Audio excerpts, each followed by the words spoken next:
Welcome to the part where it gets really exciting. We're going to put the fronts together, and this is what it will look like when you have a contrast fabric on the inside which rolls to the outside. Very cool. And here I've put interfacing on, so that's what we're going to do next.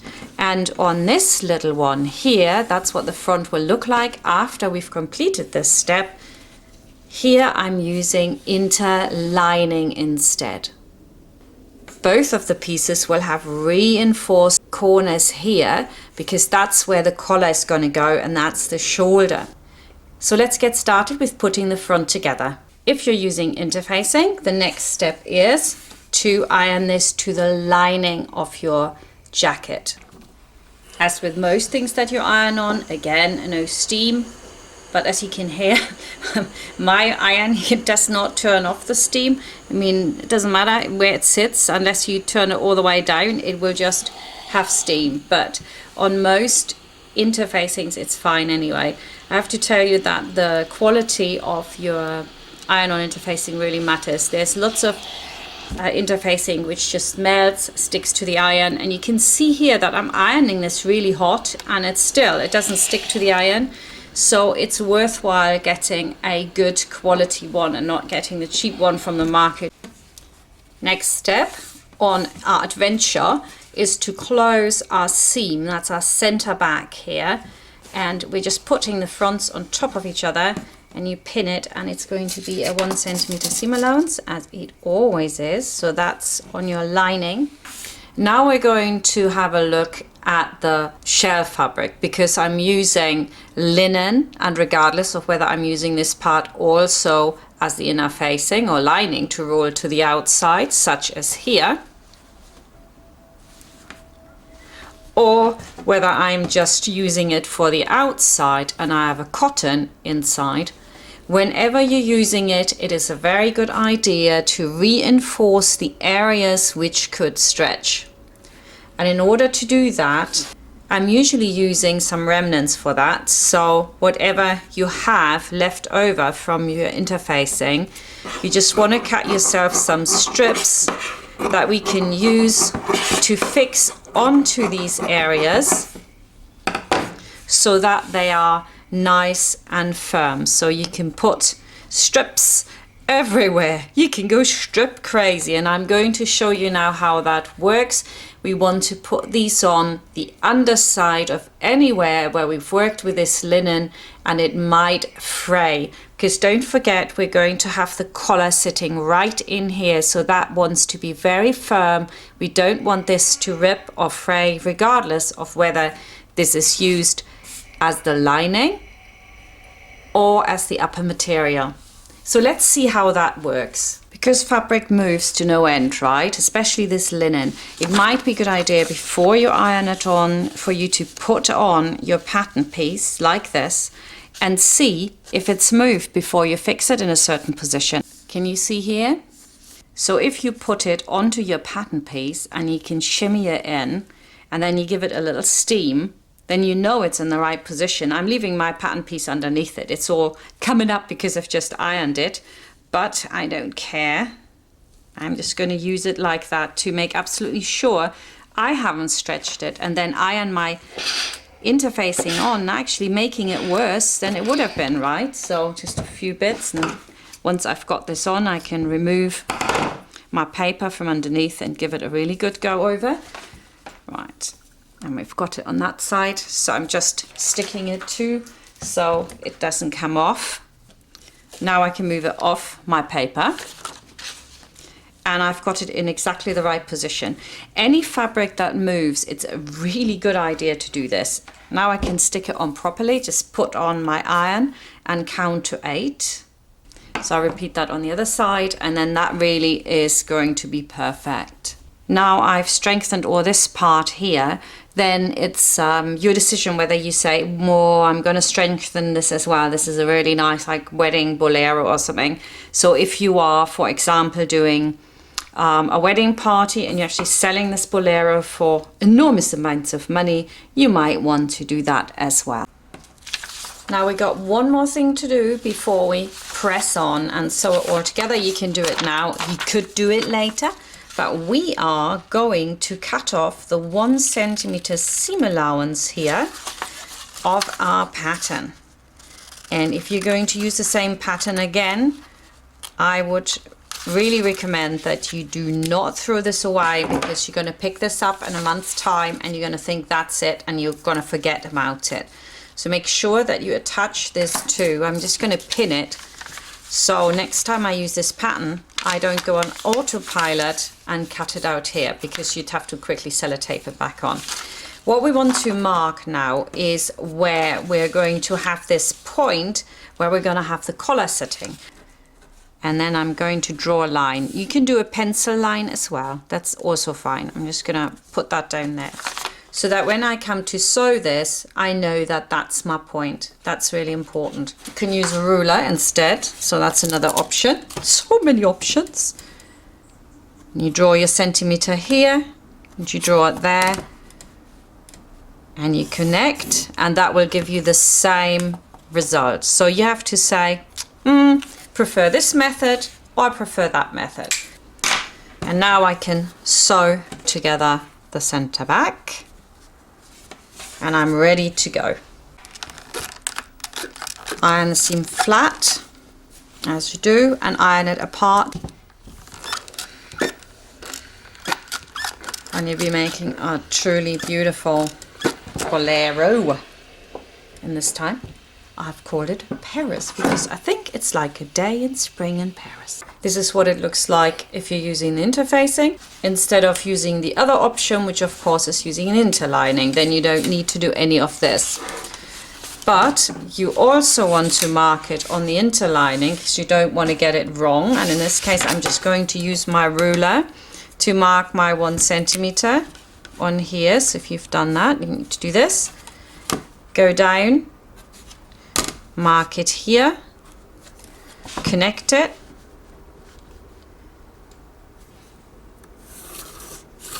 draw a bit longer, and I'm going to do marking my 1 centimeter here, 1 centimeter there. Tell you, getting the corner right without doing this is for a beginner near impossible. You'll find that it won't fit, you'll just have so much trouble. You mark it first, and you know, I hate to say this again, but Bob will be your uncle. Bob's your uncle. It will work really easy, and you'll be going, like with a lot of stuff I think that you do from me, where you just follow the instructions and you say, well, why don't I do it like this all the time? You know, this is simple. So now we've got the front prepped up. We're just going to put the right sides together, and we're going to close the entire front, starting at the side seam. And make sure that your seams are on top of each other,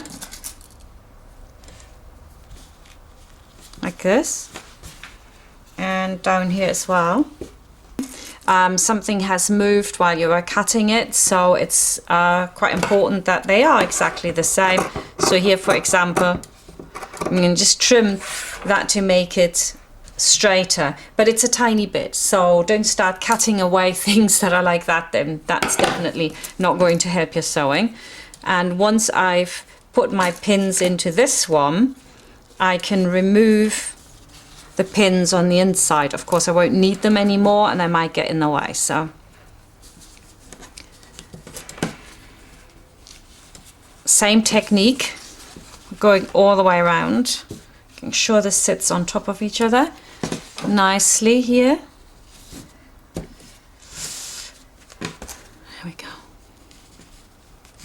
I have to say that it's very enjoyable not rushing through a course like I have done on YouTube, and I'm sure that you'll enjoy this as well, because you're getting to see more of the steps more clearly. So this is really cool. There we go. Put another pin in the top so it can't go anywhere. Move out your pin. Move out the next pin. Super. Move out this pin. Look at that. Very nice. And we can go then over to the sewing machine and stitch all the way around. same as if you had the interfacing on. We're starting on the side seam, going all the way up and back down. Sewing it together, we're starting at the side seam now, and you're lining up here with a 1 centimeter seam allowance. So lock in your stitches.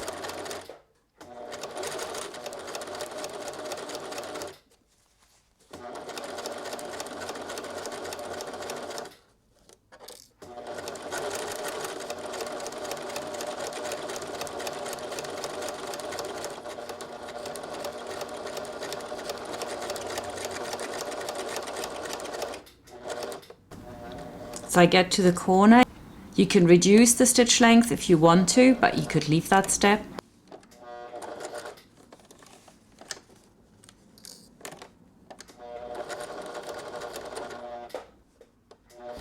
Make the stitch length longer again.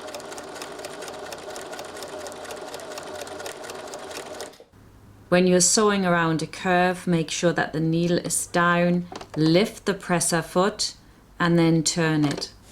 You can also turn it by simply forcing it with your fingers on the left hand side. That is also possible, but it is a lot harder, and if you're a beginner you might want to use the first method. As you arrive at the corner again, you might want to get a smaller stitch length in. Why do I do this? I use the smaller stitch length so I can create a little round edge that will bring out a much sharper corner. Make the stitch length longer again.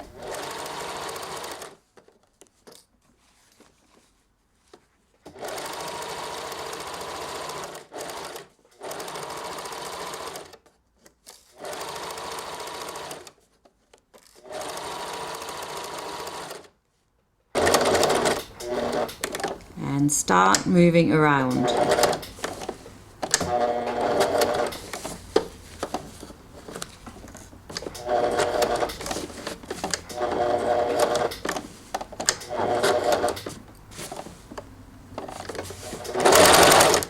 Take the stitch length back up and then keep pushing. Try to get round the curve if you like to.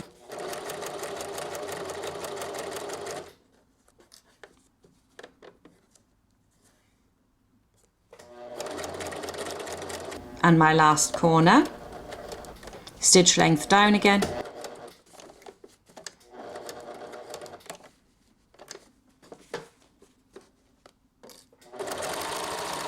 Stitch length up again.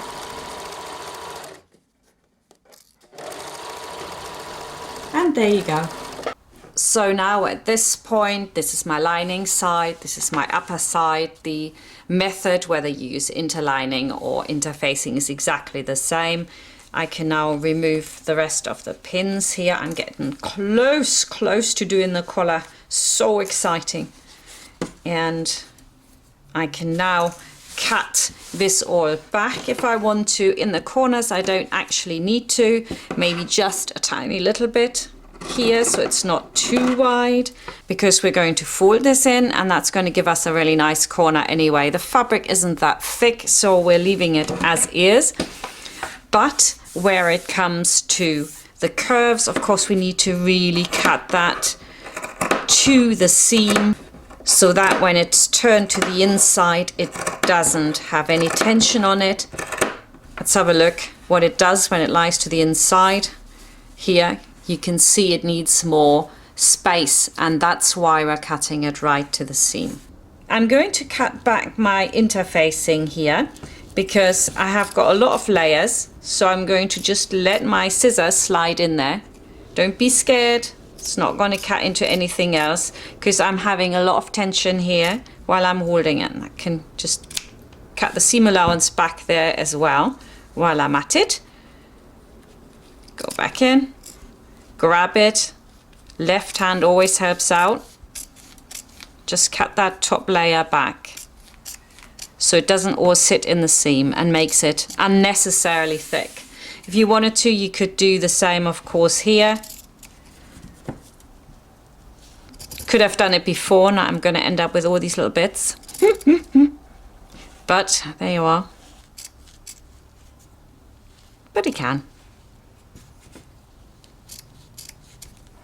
There we go. And I can do the same here. So basically my interfacing, which is just going to make seams thick, same as I did on the shoulder, I can just cut it back. There we go. I'm going to do that also on the other side. Now I can just turn it, and for the turning we're going to watch the footage where we have the interfacing on. Basically it's always the same as ever. If you can actually get in here for a little bit, you want to iron to one side first, so open it up as much as you can, carefully iron the seam to one side.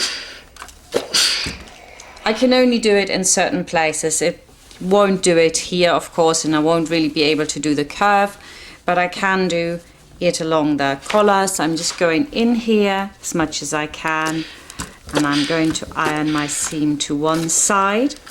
That makes it easier to iron it when we're turning it all inside out. And I'm going to do the same down here.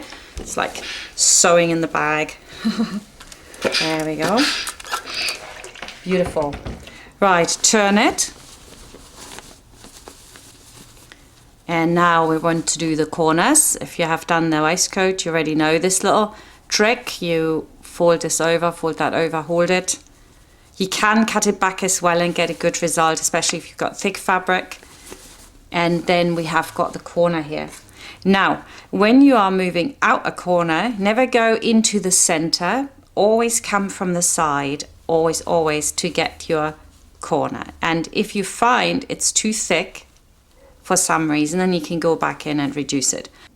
But this actually gave me a beautiful corner. That is very, very nice. So now we can start working out the corner areas. Let's have a look at the top here. I'll do exactly the same. Actually, the top here I'm going to cut back a little bit. This is just too much fabric. And I'm going to poke this through here. Brilliant. So let's start ironing. Always iron from the side that you are actually going to see, because that way you can make sure none of the other side is visible while you're ironing. Because I've ironed this over already, this seems to be fairly easy to do. It already stands exactly where it needs to. Oh, that was simple. And I'm just loving how this looks already. And I have to do the same on the other side, of course. Get these out. Fold over my corners. Oh, in here. Hold them. Turn it. Really go in there with your thumb. Wow, I don't even need to move this out much. This is like already sitting beautiful. Wow, great. Okay, let's keep ironing here. Rolling the fabric forward. It's always the same, so you get right into that seam and it sits right in the outer edge and not somewhere in. So what happens sometimes, especially when you haven't pressed it before, it's like sitting in here. Once you've ironed over this, it's very hard to get out, isn't it? So what you want to do is roll it out until it will come out no more, and that's what you press.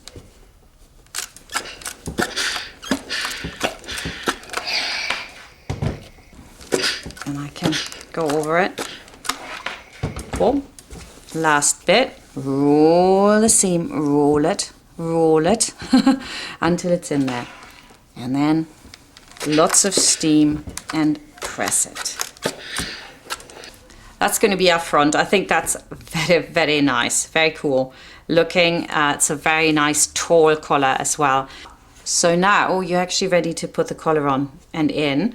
So you want to move on to the next chapter.